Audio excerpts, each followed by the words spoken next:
The gavel hadn't even banged against the wood before Hunter let a smirk crawl up his face. He looked at his soon-to-be ex-wife, Leora, shrinking in her chair, and felt a rush of pure, unadulterated victory. He had the best lawyer money could buy. He had hidden the assets perfectly, and he had convinced the court she was unstable. It was a masterclass in manipulation. He was minutes away from total freedom and keeping every cent of his fortune.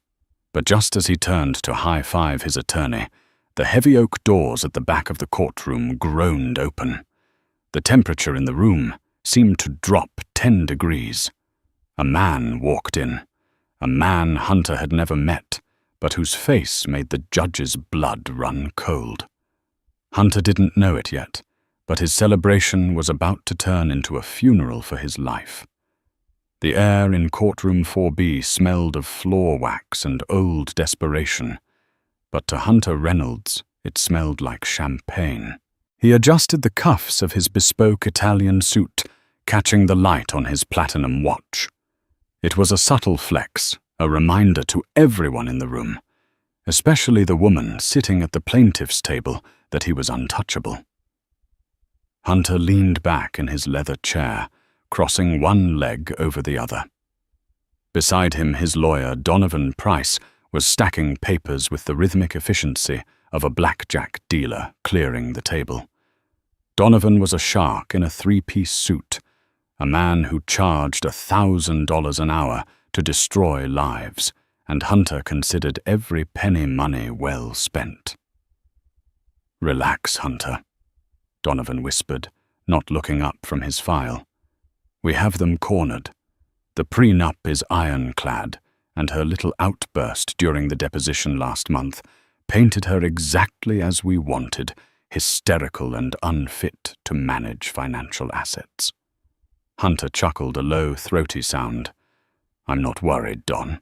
I'm just enjoying the view. Look at her." He nodded toward the other table. Leora sat there, looking smaller than he had ever seen her. She was wearing a simple grey dress that looked like something she'd bought off a rack at a department store, a far cry from the designer gowns he used to drape her in when she was his trophy.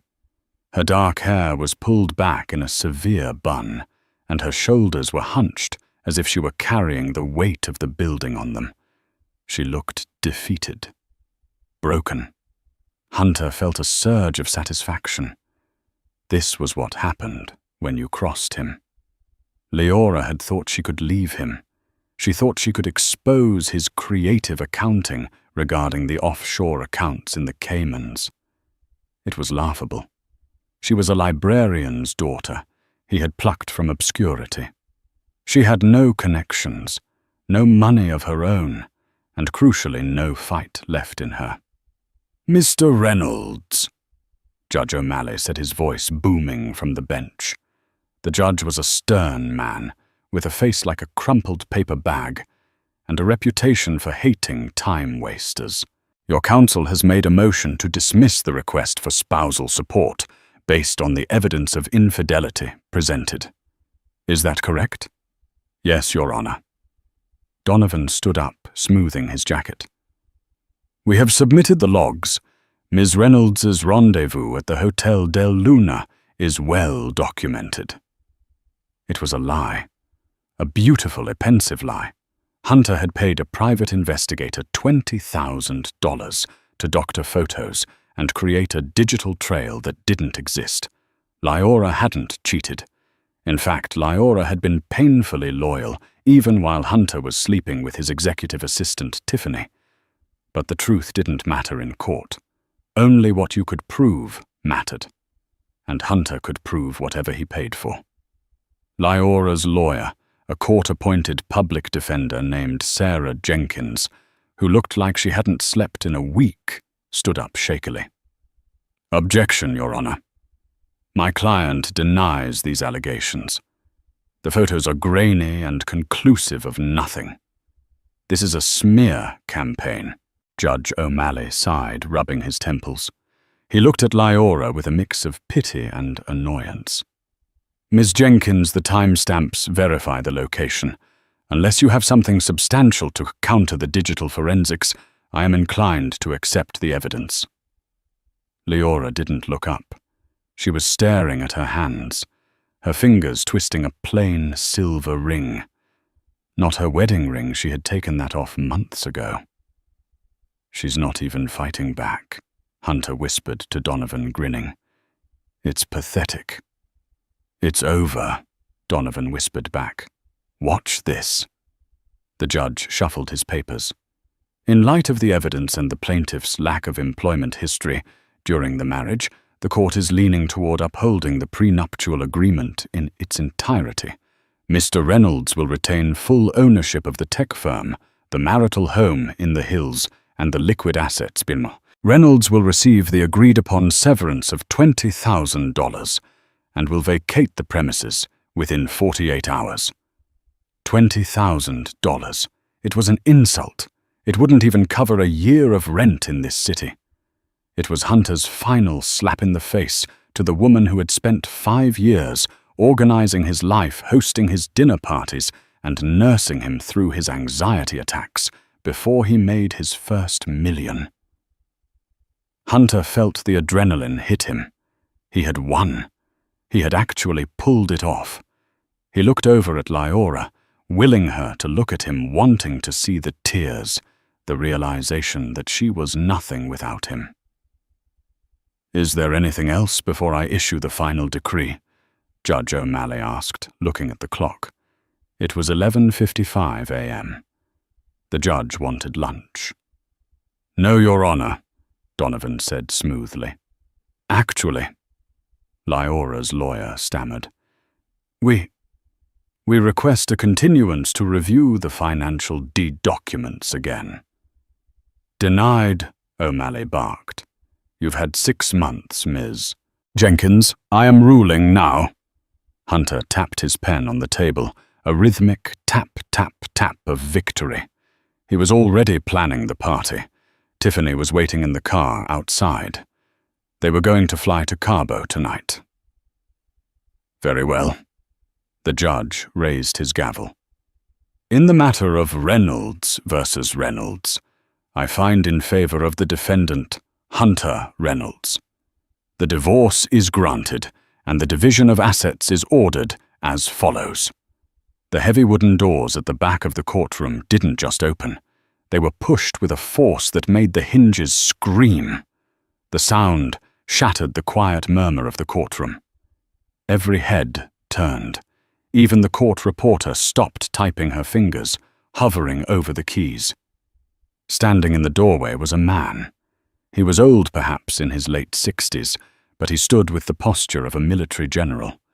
He wore a charcoal suit that was clearly bespoke, cut from a fabric that absorbed the light rather than reflecting it. He held a cane, not for support, but like a weapon, a polished black stick with a silver wolf's head handle. But it was his face that commanded attention. It was a hard face, weathered by years of difficult decisions, with eyes like chips of flint that scanned the room with terrifying precision. Behind him stood 2 other men in dark suits, carrying briefcases. They looked less like lawyers and more like executioners. Who is that? Hunter whispered, annoyed by the interruption. Security should have stopped him. Donovan didn't answer. Hunter glanced at his lawyer and was shocked to see Donovan's face had drained of all color. The arrogant shark looked like he had just seen a great white. Don, who is it? Hunter hissed. Quiet, Donovan snapped, his voice trembling. That's not possible. Judge O'Malley, usually quick to throw out anyone who disrupted his court, had frozen. His gavel was still raised in mid-air, but he slowly lowered it, his mouth slightly open. Mr. Thorpe. The judge asked, his voice losing all its booming authority and replaced by a respectful, almost fearful tremor. The man in the doorway didn't answer immediately. He walked down the center aisle, his cane making a rhythmic thud, thud, thud on the carpet. He didn't look at Hunter. He didn't look at the judge. He walked straight toward the plaintiff's table, toward Leora. Leora finally looked up. For the first time all morning, her expression changed. It wasn't fear, and it wasn't relief. It was a complicated mix of shame and resignation. She stood up slowly. "Hello, Papa," she whispered. Hunter's jaw dropped. Papa, he knew Leora's father. He had met the man once years ago at their wedding. A quiet, unassuming man who claimed to be a retired archivist for the state library. He had worn a rented tuxedo that didn't fit and had barely spoken 2 words to Hunter before leaving early. Hunter had dismissed him as a nobody, a boring old man from the Midwest with 0 ambition. But the man standing in the courtroom now was not an archivist. He radiated power. The air around him crackled with it. "Leora," the man said. His voice was deep, gravelly, and carried to the back of the room without him raising it. "You didn't call me." "I wanted to handle it myself." Leora said, her voice shaking. "And how is that going for you?" The man, Magnus Thorpe, gestured around the room with his cane, taking in the smug husband, the expensive lawyer, and the weary judge. "It seems you are about to be thrown to the wolves, my dear. Fortunately, the wolves work for me." Hunter couldn't stay silent anymore. This was ridiculous. "Excuse me." He stood up, buttoning his jacket aggressively. "I don't know who you think you are crashing a legal proceeding, but this is a closed session. Judge, I demand this man be removed." Donovan reached up and yanked Hunter's sleeve violently. "Sit down, you idiot," Donovan hissed, sweat beading on his forehead. "What?" "No." Hunter pulled away. "Who is this guy?" "Leora's dad is a librarian." Magnus Thorpe finally turned his eyes toward Hunter. It felt like a physical blow. Hunter felt his throat go dry. There was no anger in those eyes, only a cold, clinical assessment, like a butcher looking at a side of beef. "A librarian?" Magnus repeated, the corner of his mouth twitching. "Yes, I suppose that's what I told you. I do enjoy keeping records. I keep very, very detailed records." Magnus turned to the judge. "Judge O'Malley, it has been a long time. Since the 98 corruption trials, I believe." Judge O'Malley swallowed hard. He looked pale. "Mr. Thorpe, I wasn't aware you were related to the plaintiff. The name Reynolds." "She took his name," Magnus said, with a distasteful curl of his lip. "A mistake we are here to correct. I am entering an appearance on behalf of my daughter, Leora Thorpe, and I am bringing new counsel." He gestured to the 2 men behind him. They stepped forward, placing their briefcases on Leora's table. Sarah Jenkins, the public defender, looked like she was about to faint. One of the men leaned over and whispered something to her, handing her a check. Her eyes widened. She nodded frantically and grabbed her bag, practically running out of the courtroom to make space. "This is highly irregular," Hunter shouted, though his confidence was wavering. "You can't just swap lawyers in the middle of a verdict." "I can," Magnus said calmly, "and I just did." "Your Honor." Hunter looked to the judge for help. Judge O'Malley cleared his throat. "Mr. Reynolds, given the unique circumstances and the presence of Mr. Thorpe, I am granting a recess. 1 hour." "A recess? You were about to rule," Hunter screamed. 1 hour! O'Malley banged the gavel with finality and practically bolted from the bench, disappearing into his chambers. The courtroom dissolved into chaos. Hunter turned on Donovan. "What the hell is going on? Who is he?" Donovan was packing his briefcase with shaking hands. "You told me her family was nobody, Hunter. You told me she came from nothing." "She did. Her dad worked at a library in Chicago." "Magnus Thorpe didn't work at a library," Donovan whispered, looking over his shoulder to make sure the old man wasn't listening. "Magnus Thorpe owned the library, and the land it sat on, and the construction company that built it." Donovan leaned in close, his eyes wide. "Hunter Magnus Thorpe isn't a librarian. He was the lead prosecutor for the Southern District for 20 years before he went private. He's the man who took down the Valetti crime family. They call him the Gavel. He's not just a lawyer. He's a legal Grim Reaper. He retired 10 years ago and vanished. Everyone thought he was dead." Hunter looked across the aisle. Leora was sitting down, her head in her hands. Magnus was standing over her, one hand on her shoulder, speaking softly. The two new lawyers were already unpacking files, thick, heavy binders that looked ominous.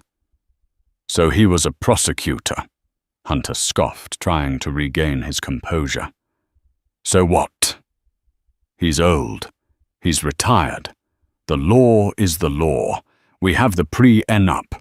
We have the evidence of her cheating. He can't change facts." Donovan looked at Hunter with pity. "You don't get it.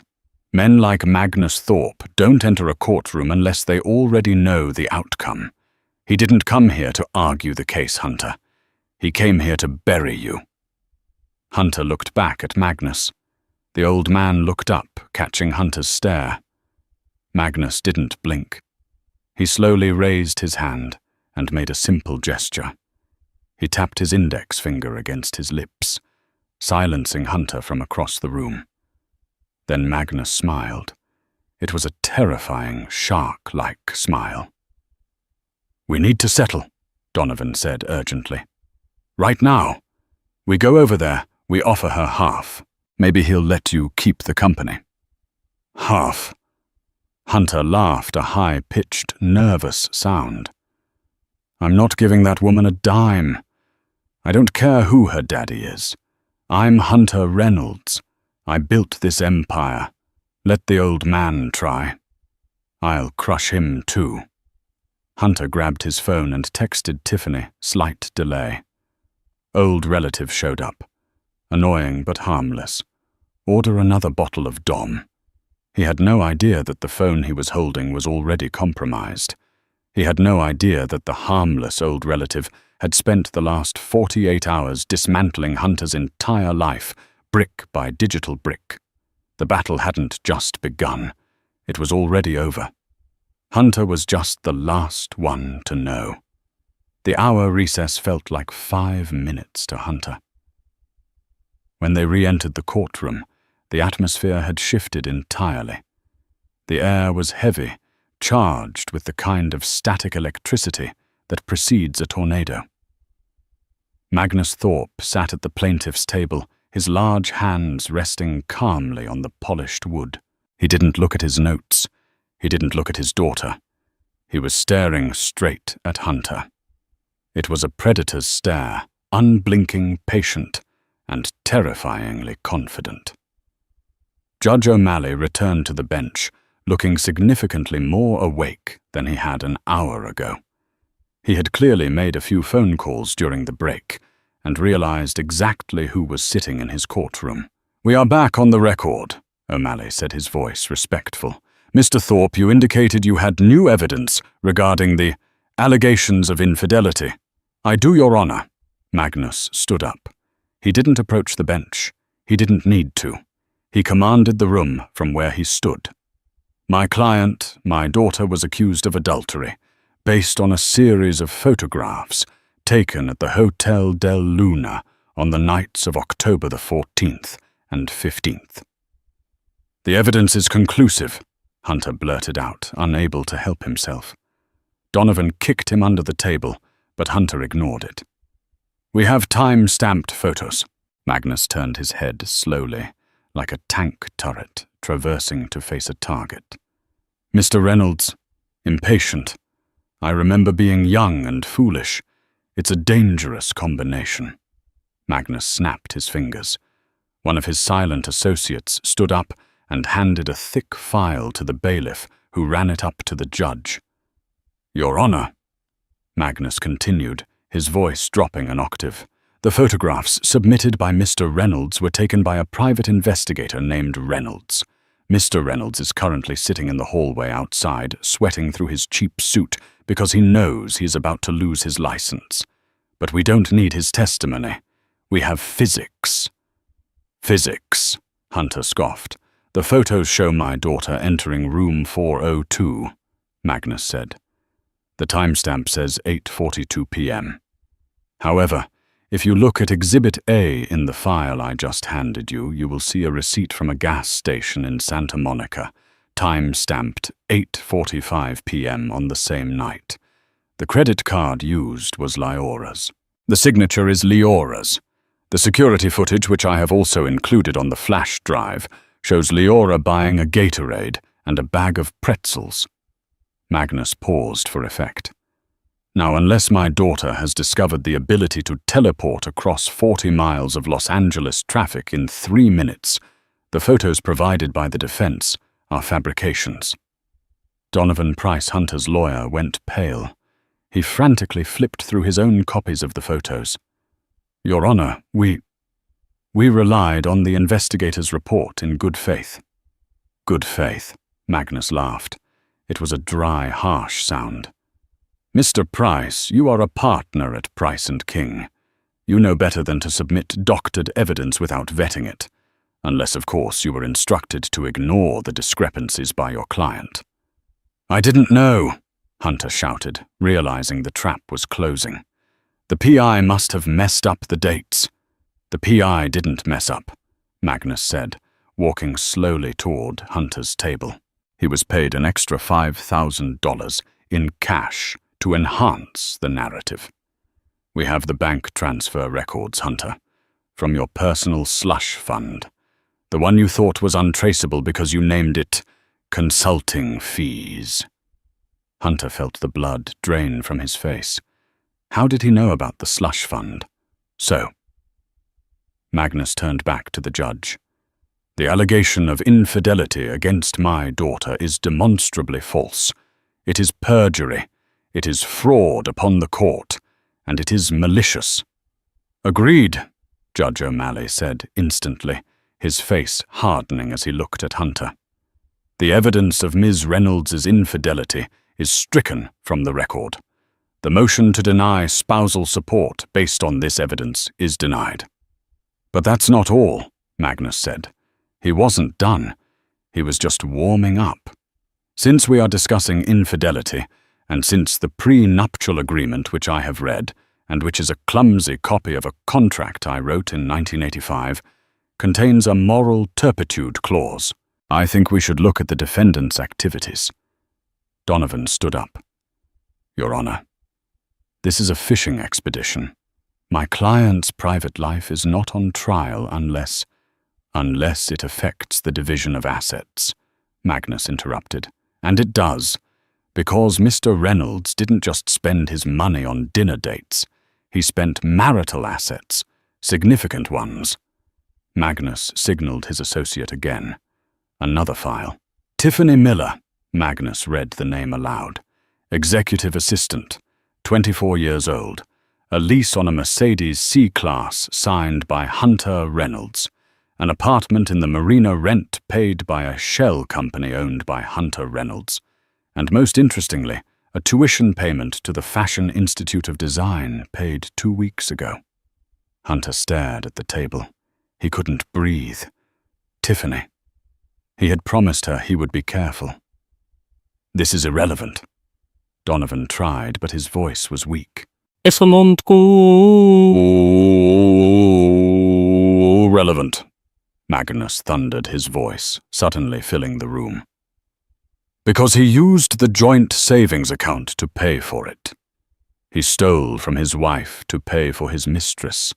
That voids the asset protection clause of the pre-enup, Your Honor." Paragraph 14. Section B. Dissipation of marital assets for extramarital affairs renders the separation of property null and void.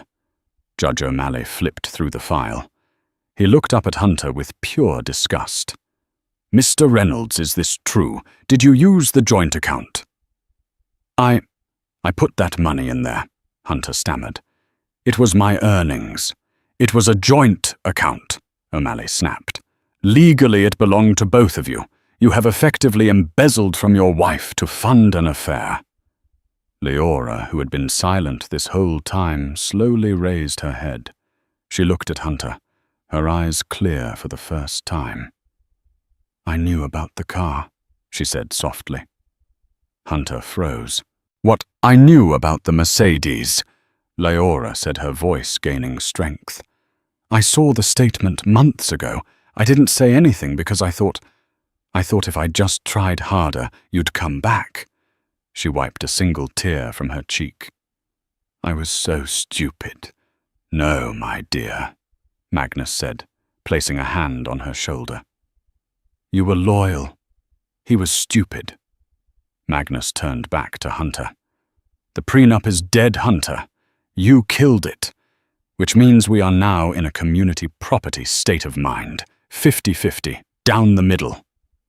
Hunter grit his teeth. "Fine," he hissed. "Fine. Give her half the house. Give her half the cash. I don't care. I still have the company. The company is in a trust. You can't touch the business. That's my legacy." Hunter smiled a desperate, cornered smile. "You can have the furniture, Leora, but Reynolds Tech is mine. It's untouchable." Magnus Thorpe looked at Hunter, and for a second he actually looked sad.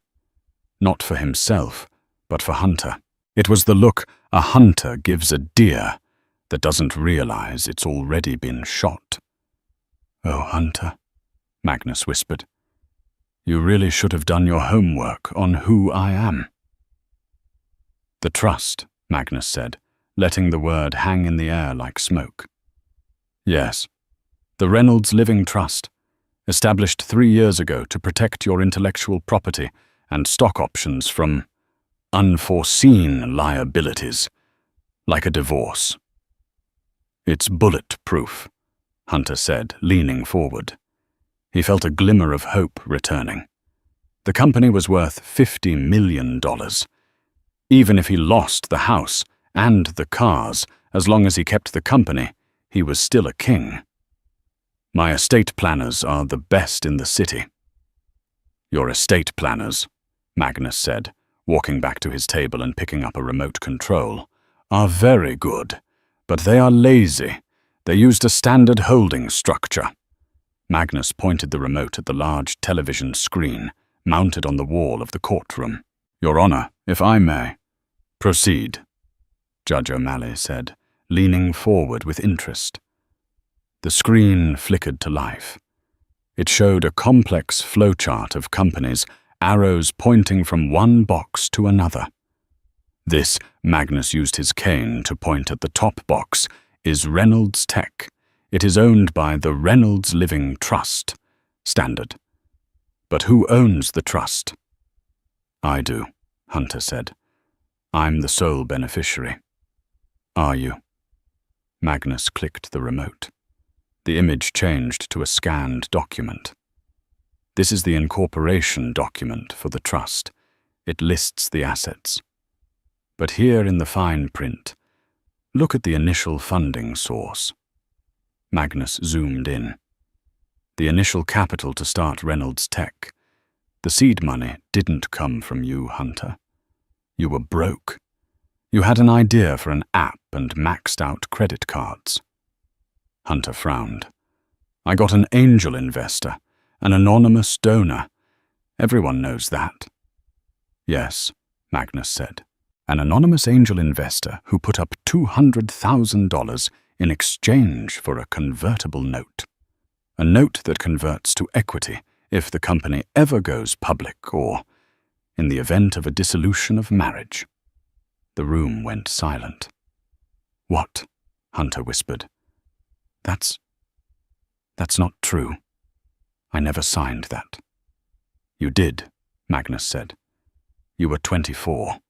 You were desperate. You signed a stack of papers the size of a phone book because you wanted the money. You didn't read page 45. Who was the investor? Hunter demanded, standing up. Who holds the note? Magnus smiled. He turned slowly and bowed slightly to the woman sitting next to him. Leora, Magnus said. Hunter stared at his wife. Leora looked just as confused as he was. Me, she whispered. Papa, I didn't have that kind of money. I did, Magnus said gently. 10 years ago you came to me, Leora. You told me you met a brilliant young man with a dream. You asked me to help him. But you made me promise, never to tell him it was my money because his ego couldn't handle it. Magnus turned his flinty eyes back to Hunter. My daughter believed in you so much, she begged me to fund your dream anonymously. I agreed on one condition. I had my lawyers draw up a convertible note. If you stayed married, the money was a gift. But if you ever divorced her, the debt comes due, with interest and equity. Magnus clicked the remote again. A new chart appeared. Based on the current valuation of Reynolds Tech and the terms of the convertible note, which triggers upon divorce filing, Leora doesn't just own half the marital assets. Magnus paused, letting the silence stretch until it was painful. Leora owns 60% of Reynolds Tech. She is the majority shareholder. She is your boss, Hunter. No, Hunter gasped, clutching the edge of the table. No, that's impossible. This is a trick. It's contract law, Judge O'Malley said, looking at the screen with wide eyes. And if that signature is yours, Mr. Reynolds, it appears binding. I'll sue! Hunter screamed, his composure completely shattering. He looked like a madman, his hair disheveled, his face red. I'll dissolve the company. I'll burn it to the ground before I let her take it. You can't, Magnus said coldly. Because, as of this morning, I filed an injunction. You are removed as CEO pending an audit. An audit? Hunter laughed hysterically. Audit what? I'm the genius. I wrote the code. We aren't auditing the code, Hunter. Magnus said, his voice dropping to a dangerous whisper. We are auditing the tax returns. Magnus took a step closer, invading Hunter's personal space. You see, when I was looking for the infidelity evidence, I found your other set of books. The ones for the Cayman accounts. The ones where you were funneling company profits to avoid U.S. taxes. Donovan Price, the lawyer, slowly closed his briefcase. He stood up. Where are you going? Hunter grabbed his arm. I'm withdrawing as counsel, Donovan said, pulling his arm away. I can represent you in a divorce, Hunter. I cannot represent you in federal tax fraud cases. I'm not going to prison for you. Donovan walked out. Hunter stood alone. The courtroom felt massive, swallowing him whole. He looked at Leora. She wasn't shrinking anymore. She was sitting up straight, looking at the man she had loved, the man she had protected, the man who had tried to destroy her. 60%? Leora asked her father. Her voice filled with wonder. 60%, Magnus confirmed. Do you want to fire him now, or wait until after lunch? Hunter dropped into his chair, his head in his hands. The victory lap was over. The race was over. He hadn't just lost his wife. He had lost his fortune, his company, and his freedom. And the man with the wolf head cane was just standing there watching him burn. The double doors of the courthouse burst open, and Hunter Reynolds stumbled out into the blinding midday sun of Los Angeles. He felt like he was moving underwater. The noises of the city, the sirens, the traffic, the chatter of pedestrians, sounded muffled and distant. His heart was hammering a frantic rhythm against his ribs. Ruined. Ruined. Ruined. He fumbled for his phone, his fingers trembling so badly he dropped it once on the concrete steps. He snatched it up, ignoring the crack in the screen, and dialed Tiffany. He needed an ally. He needed someone to tell him he was still the king, still the genius, still the man. "Pick up! Pick up!" he hissed, pacing in a tight circle near a hot dog vendor who watched him warily. "Hello." Tiffany's voice was sharp, annoyed, not the sultry cooing voice she used when he was buying her jewelry. "Tiff, listen to me," Hunter gasped, loosening his tie. "Something happened in court. A glitch. It's temporary, but things are going to be tight for a few days. I need you to pack a bag. We're going to the house in Aspen instead of Cabo. Just for a week, until I sort out this legal mess." There was a silence on the other end. A cold, heavy silence. "Hunter," Tiffany said, her voice dripping with ice. "I'm at the Cartier store on Rodeo right now." "Baby, not now," Hunter pleaded. "I tried to pay for the bracelet," she continued, talking over him. "The card was declined. The black Amex declined. It's a bank error. My assets are frozen temporarily because of the divorce judge. It'll be fixed by Monday." "I called the bank, Hunter," Tiffany said. "They didn't say it was frozen. They said the account was closed by the primary account holder, Leora." "She can't do that," Hunter screamed, causing a woman walking a poodle to cross the street to avoid him. "She did," Tiffany snapped. "And then I saw the news. TMZ is already running a headline, 'Tech mogul Reynolds investigated for massive tax fraud.'" "What? That's impossible. It's been 20 minutes. "You're toxic, Hunter," Tiffany said. "I'm not going to Aspen. I'm going to my sister's. Don't call me. And don't come to the apartment. The landlord just called me. Apparently the rent check bounced too." Click. Hunter stared at the phone. She was gone. Just like that. 2 years of gifts, the car, the tuition vaporized the moment the credit limit hit 0. He felt a surge of nausea. He didn't have time to mourn the relationship. He had a bigger problem. Magnus Thorpe had mentioned the Cayman accounts. He had mentioned the other set of books. Hunter's mind raced. The physical hard drives. He kept a backup of his shadow ledger, the real numbers, the ones showing the illegal wire transfers, and the tax evasion schemes on a secure server in his private office at Reynolds Tech. He had been too paranoid to put it on the cloud. He thought it was safer physically near him. If Magnus got his hands on that server, Hunter wasn't just losing money. He was going to federal prison for 20 years. He had to destroy it. Hunter sprinted to the curb and waved frantically at a taxi, practically throwing himself into the back seat. "Century City, Reynolds Tower. Go. I'll give you $100 if you get there in 10 minutes. The ride was a blur of panic. Hunter spent the time trying to log into his company admin account on his phone. Access denied. User account suspended. "No, no, no," Hunter muttered, sweat dripping onto the screen. "I'm the admin. I wrote the code." Magnus hadn't just filed an injunction. He had someone on the inside. Someone in IT must have flipped the switch the moment the court order came through. But who, his IT director, Kevin, was a spineless yes-man who worshipped Hunter. The taxi screeched to a halt in front of the gleaming glass spire of Reynolds Tech. Hunter threw a wad of cash at the driver and scrambled out.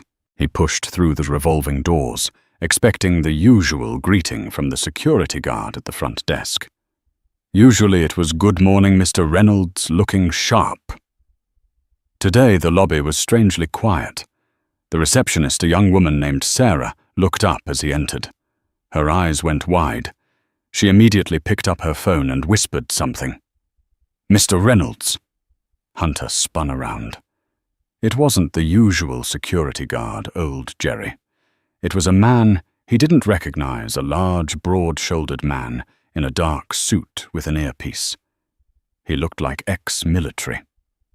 "I'm in a hurry," Hunter barked, marching toward the elevators. "I need to get to the 40th floor." The large man stepped in front of him, blocking his path like a concrete wall. "I'm afraid I can't let you do that, sir." "Do you know who I am?" Hunter spat, his face flushing purple. "I own this building. I am the CEO." "You were the CEO," the man said calmly. "As of 12:30 p.m., the board of directors has placed you on administrative leave pending an investigation. Your access pass has been revoked." "The board?" Hunter laughed hysterically. "I am the board. The other members are my golf buddies." "Not anymore," a voice called out from the mezzanine balcony above. Hunter looked up.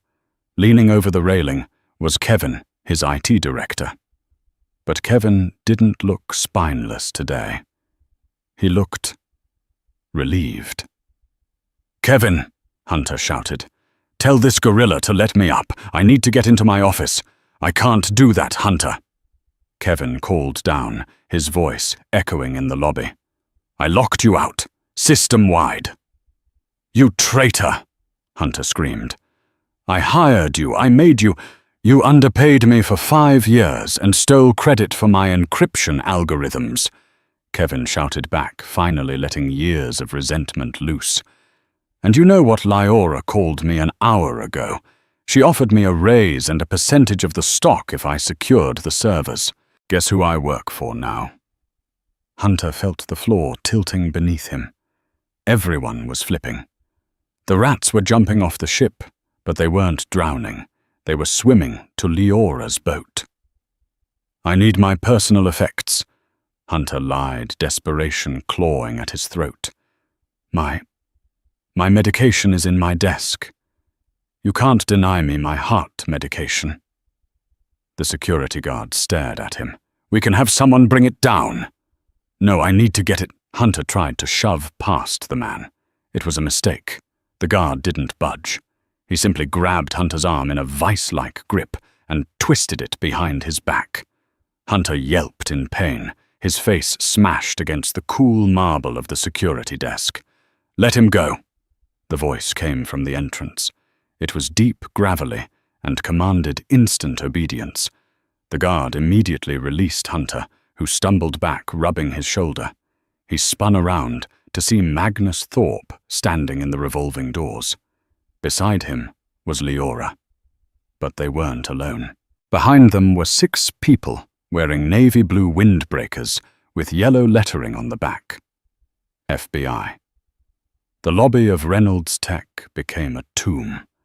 The silence was absolute. The only sound was the hum of the air conditioning and Hunter's ragged breathing.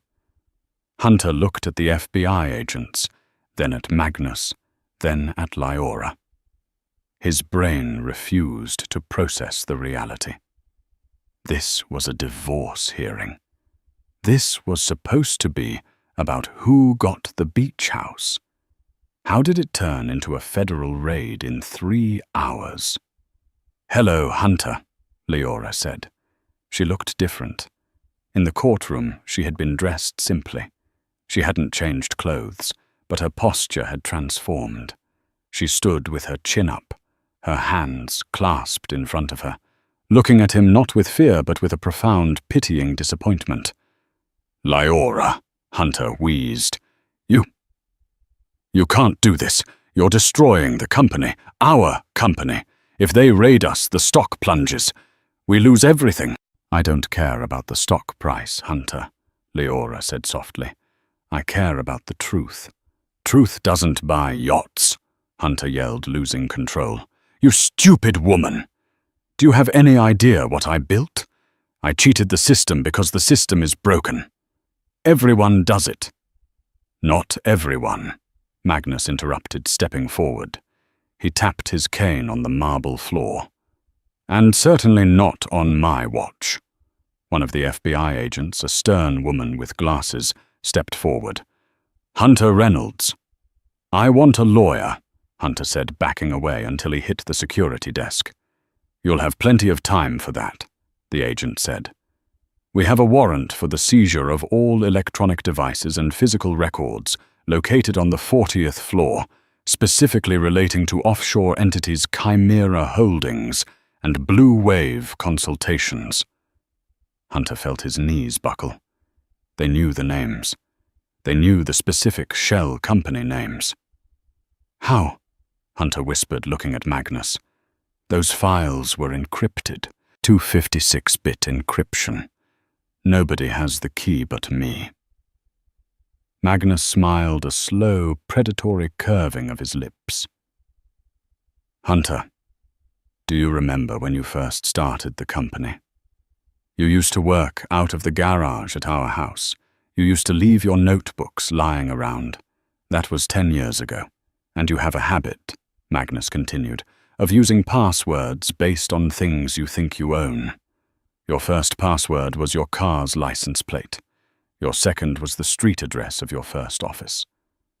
Magnus leaned in close. "So I took a guess. I told my forensic accountants to try Tiffany."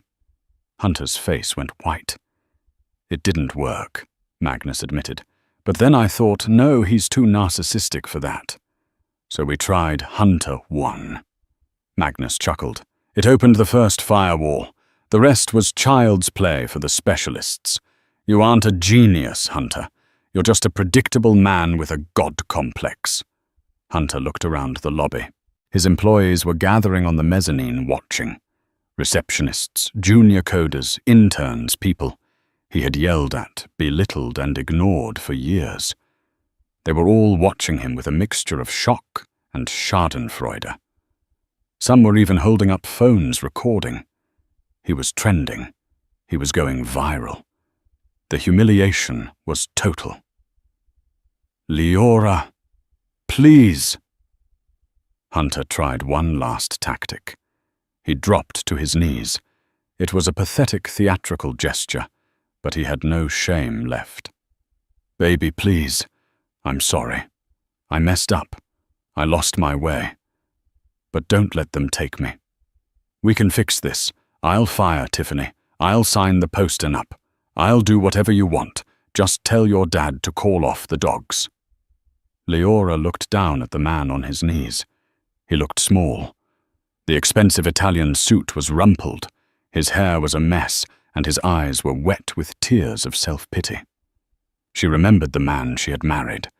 She remembered how he used to hold her hand when she was scared. She remembered how he promised to take care of her. And she remembered how he had looked at her in the courtroom this morning like she was garbage to be discarded. "You're right, Hunter," Leora said. "You did lose your way." She stepped closer, bending down slightly so she was eye level with him. "But I can't fix this for you. I spent 10 years fixing your messes. I ironed your shirts. I smoothed over your insults to investors. I balanced our personal budget while you bought sports cars. I made you look like a king while I played the maid." She stood up straight, her voice ringing clear in the silent lobby. "I'm resigning as your maid, Hunter, and as your wife." She turned to the FBI agent. "He's all yours." "Leora, no!" Hunter screamed as the agents moved in. He felt the cold steel of handcuffs click onto his wrists. It was a heavy, final sound. The security guard, the one he had tried to push, watched with a grim satisfaction as they hauled him up and began to march him toward the exit. Hunter looked back. He wanted to see regret on her face. He wanted to see her breaking down. But Leora wasn't looking at him. She was walking toward the elevators flanked by her father. Kevin, the IT director, was waiting for them with the elevator doors held open. "Good afternoon, Ms. Thorpe," Kevin said respectfully. "We have the boardroom prepped for you." "Thank you, Kevin," Leora said, stepping into the elevator. The doors slid shut, cutting off Hunter's view of his empire forever, as the agents pushed Hunter through the revolving doors and into the back of a waiting black SUV. Flashing lights painted the street in chaotic bursts of red and blue. The cameras were flashing. The reporters were shouting questions. "Mr. Reynolds, did you steal the money? Is it true your wife owns the company? How much are you worth now, Hunter?" Hunter slumped against the seat, the leather digging into his handcuffed wrists. Magnus Thorpe watched from the second-floor window, his hand resting on the wolf-head cane. He watched the car drive away. "The wolves have eaten," Magnus murmured to himself. He turned around to face the boardroom. Lyora was sitting at the head of the long mahogany table, the seat that Hunter had sat in for 5 years. It looked too big for her for a moment, but then she adjusted the chair, placed her hands on the table, and looked at the terrified board members who had assembled via video conference. "Gentlemen," Lyora said, her voice steady, "we have a lot of work to do to save this company. Let's get started." 6 months later. The visiting room at the Federal Correctional Facility in Lompoc was cold, sterile, and smelled faintly of bleach and stale coffee. It was a far cry from the corner office with the panoramic view of the Pacific Ocean. Hunter Reynolds sat on a metal stool bolted to the floor. He wore a jumpsuit that was a dull, humiliating shade of orange. His hair, once styled by a celebrity barber in Beverly Hills, was now grown out and greasy. He had lost weight, his face gaunt and shadowed with stubble. He looked at the clock on the wall. 2:00 p.m. He wasn't expecting a visitor. Tiffany had stopped answering his calls the day of the arrest. His friends, the golf buddies, the yes-men, the entourage had evaporated like mist. Even his mother had stopped visiting after the 2nd month, unable to bear the shame of seeing her golden boy in chains. The heavy steel door buzzed open. Hunter didn't look up until he heard the tap of a cane. Thud, thud, thud. He froze. He slowly lifted his head. Magnus Thorpe stood on the other side of the plexiglass partition. He looked exactly the same as he had in the courtroom. Impeccable suit, hard eyes, the silver wolf-head cane resting against the ledge. But this time, he wasn't angry. He looked at Hunter with a calm, detached curiosity. Hunter picked up the receiver with shaking hands. "What are you doing here?" Hunter's voice was raspy. He hadn't spoken to anyone but his cellmate in days. "Came to gloat." "I don't gloat, Hunter," Magnus said, his voice coming tinny through the phone. "I verify. I like to see things through to the end." "Well, you won," Hunter spat. "Are you happy I'm looking at 15 years? My lawyer says if I take the plea, maybe I get out in 8. 8 years, Magnus. I'll be 40 when I get out. I'll have nothing." "You had nothing when you started," Magnus corrected him. "And you had everything in the middle. You just didn't know how to keep it." Magnus reached into his jacket pocket and pulled out a folded newspaper. He pressed it against the glass. "I thought you might want to see this." Hunter squinted at the paper. It was the business section of the Times. The headline read, "Reynolds Tech rebounds new CEO, Lyora Thorpe, announcements clean slate initiative and record profits." There was a photo of Lyora. She looked radiant. She was wearing a white power suit, standing at a podium smiling confidently. She didn't look like the mousy, frightened woman from the divorce hearing. She looked like a titan of industry. "She didn't sell it?" Hunter asked, stunned. "Everyone said she'd liquidate, cash out." "She considered it," Magnus said. "But then she realized that the company wasn't the problem. The culture was the problem. You were the problem." Magnus folded the paper. She fired the sycophants. She promoted the people you ignored, like Kevin. She paid back the back taxes with her own share of the settlement. She cleared the company's name. The stock is up 40% since you left. Hunter felt a bitter bile rise in his throat. It wasn't fair. It was his cut, his idea. She's using my code, Hunter muttered. She's using the code she paid for, Magnus said sharply. The code she supported while you wrote it. The code she owns. Magnus leaned in closer to the glass. She's happy, Hunter. She's dating again. A nice man. An architect. Someone who listens to her. Someone who doesn't need to make her feel small to feel big himself. Hunter looked away. Tears pricked his eyes, hot and stinging. Why tell me this? Just to torture me? No, Magnus said. To give you a gift. A gift. The gift of clarity, Magnus said. You spent your whole life thinking you were the smartest person in the room. You thought people like Leora, kind people, quiet people were weak. You thought you could walk all over them because they wouldn't fight back. Magnus stood up, grabbing his cane. I came here to tell you that kindness isn't weakness, Hunter. It's restraint. And when you push a kind person too far, when you strip away that restraint, you don't get a fight. You get a war. And you will always lose. Magnus turned to leave. Wait, Hunter shouted into the receiver. Does she ever ask about me? Magnus paused. He looked back over his shoulder. No, Hunter, she doesn't. The line went dead. Magnus hung up the phone and walked out the heavy steel door without looking back. Hunter sat there, gripping the cold plastic receiver, listening to the dial tone. For the first time, the silence wasn't just around him. It was inside him. He was truly, finally alone. Leora was waiting in the back of the black sedan. The window was rolled down, letting in the fresh, salty air of the coast. She was reading a report on the tablet in her lap. The door opened, and her father slid in. Did you see him? Leora asked, not looking up from the screen. I did, Magnus said.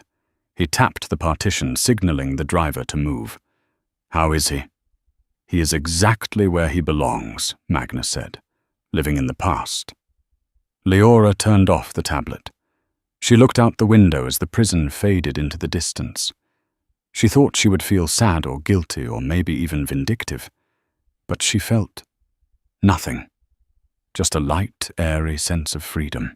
The heavy weight that had been pressing down on her chest for 5 years was gone. She reached over and took her father's hand. His hand was rough, strong, and warm. Thank you, Papa, she whispered, for saving me. Magnus squeezed her hand, his eyes softening.